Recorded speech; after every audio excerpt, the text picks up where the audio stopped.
मोदी तेरे राज में एजेंसियों को क्या हो गया, ईडी बन गई एक्सटॉर्शन डिपार्टमेंट, बेड़ा गर्क हो गया। दोस्तों, इस देश में आखिरकार हो क्या रहा है? लखनऊ में इनकम टैक्स का एक ऑफिसर दूसरे को कमरे में बंद करके पीट रहा है, तो ओडिशा में ईडी का डिप्टी डायरेक्टर घूस लेते पकड़ा गया है। छी छी छी छी छी, शर्म आनी चाहिए इन अधिकारियों को जो पढ़ लिखकर देश को लूट रहे हैं। इनसे अच्छा तो दिन भर सड़क पर रिक्शा चलाने वाला या फिर सब्जी फल बेचने वाला शख्स है, जो गरीब भले ही है पर ईमानदार तो है कम से कम, दूसरों को लूटकर 56 भोग की थाली तो नहीं खा रहा।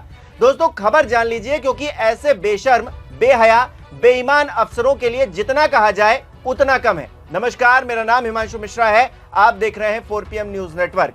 दरअसल दोस्तों, बात बीती 29 मई की है, जब सीबीआई ने ईडी के डिप्टी डायरेक्टर चिंतन रघुवंशी को 20 लाख रुपए की रिश्वत लेते भुवनेश्वर में पकड़ा। यह रकम एक माइनिंग कारोबारी से ली जा रही थी ताकि उसका पीएमएलए केस सेटल किया जा सके। लेकिन पूरी कहानी और भी ज्यादा चौंकाने वाली है।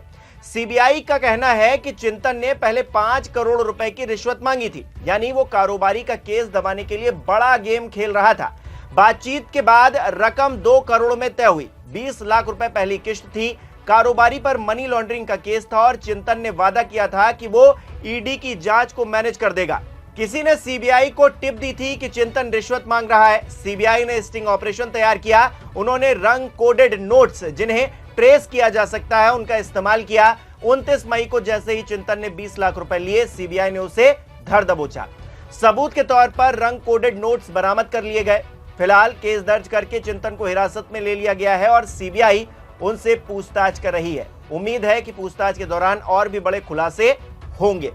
दोस्तों, अब कहने को कुछ बचता नहीं है, क्योंकि अधिकारी केस सेटल करने के नाम पर पैसे मांग रहे हैं। फर्जी केस बनाकर लोगों को जेल में डाला जा रहा है। पैसे वाले गुनाह करें तो फिर कोई बात ही नहीं है, सब कुछ माफ है, और गरीब करे तो वो जेल में सड़े।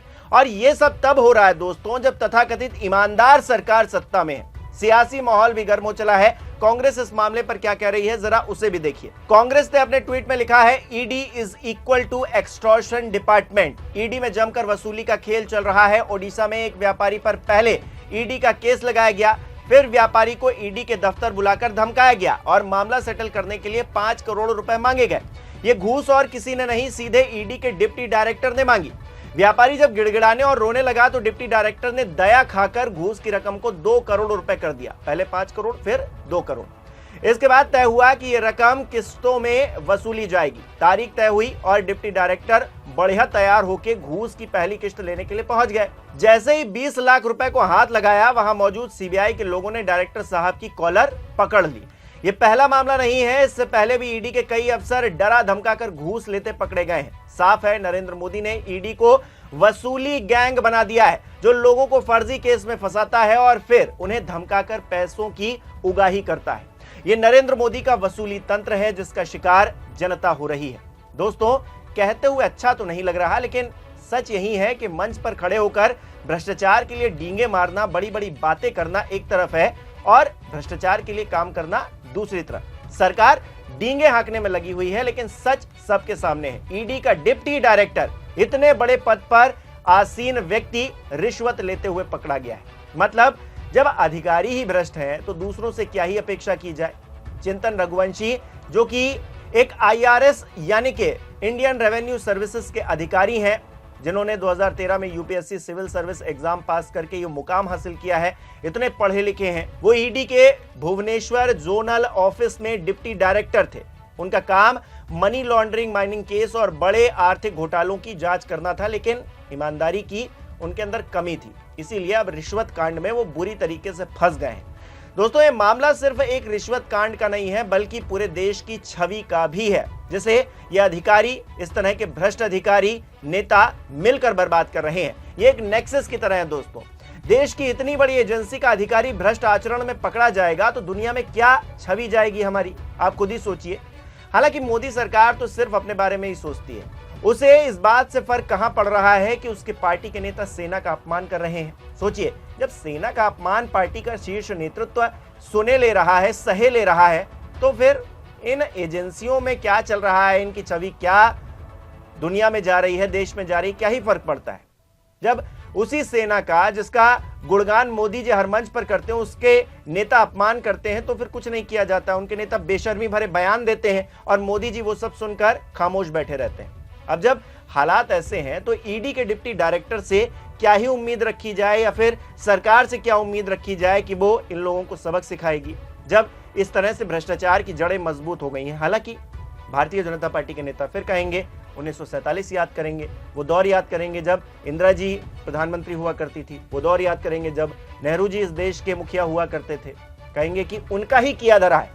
आज 11 साल की सरकार के बाद भी अगर भारतीय जनता पार्टी के नेताओं से पूछ लीजिएगा कि आखिरकार ये जो इतना भ्रष्टाचार फैला हुआ है, इतने बड़े बड़े अधिकारी भ्रष्टाचार में संलिप्त हैं, इसकी वजह क्या है, तो वो उन अधिकारियों को कुछ नहीं कहेंगे, उन नेताओं को कुछ नहीं कहेंगे।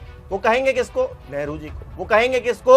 वो इंदिरा गांधी को कहेंगे। वो तमाम लोग जो पहले सत्ता में रह चुके हैं, इस दुनिया में नहीं है, उन सबका काला चिट्ठा खोलकर बैठ जाएंगे। लेकिन अपनी सरकार में क्या कर रहे हैं, किस तरह से कार्रवाई नहीं कर रहे हैं, किस तरह भ्रष्टाचार फैलता जा रहा है, बढ़ता जा रहा है, उस बात से कोई लेना देना नहीं है। अपनी तारीफें मरवा लीजिए। अपनी तारीफें करने के लिए वो मंच पर खड़े हो जाएंगे, वो कहेंगे देखिए हमने कितना बड़ा झंडा गाड़ दिया है, और उस झंडे के सहारे वो कहेंगे कि हमको वोट दे दीजिए, हम एक बार फिर से सत्ता में आ जाएं। और बार बार सत्ता में आकर कोई बहुत बड़ा काम नहीं कर रहे हैं। कर क्या रहे हैं?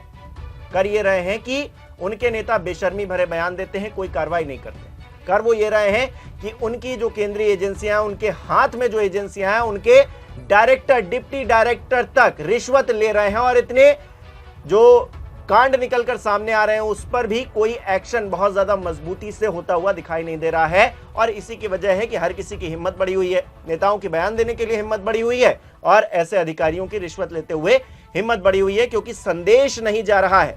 संदेश जाएगा कि अगर कुछ गलत होगा, कोई गलत बोलेगा या गलत करेगा तो उसको कड़ी सजा होगी। सिर्फ कह देने से बात थोड़ी ना बनेगी, और कह देने से बात नहीं बन रही है। उसी का नतीजा है कि इस तरह के बयान सामने आ रहे हैं, इस तरह के अधिकारी सामने आ रहे हैं जो कि पूरे देश की नाक काटने वाले काम कर रहे हैं। और हम सब शर्म से सिर झुका रहे हैं कि आखिरकार हमारे देश में ऐसे नेता हैं या फिर ऐसे अधिकारी हैं। आप खुद बताइए दोस्तों, इस खबर में एक डिप्टी डायरेक्टर ईडी का, ईडी एक रिस्पॉन्सिबल संस्थान है, संस्था है, एक एजेंसी है जिस पर हर किसी को भरोसा है। लेकिन अब यह भरोसा कैसे कायम रहेगा जब वहां पर पैसे देकर सब कुछ सेटल हुआ जा रहा है? आप कुछ कांड कर दीजिए, पैसे दे दीजिए, आप छूट जाएंगे, सेटलमेंट हो जाएगा सारा। और सरकार की नजर आप पर टेढ़ी हो गई या फिर इन अधिकारियों की टेढ़ी हो गई आप पर, तो आपको बाहर नहीं निकलने दिया जाएगा, आप भले कितनी भी ईमानदारी की डींगे मार लीजिए। अब बताइए, ये हालत है इस देश की। कमेंट करके बताइए आप कैसे देख रहे हैं इस खबर को।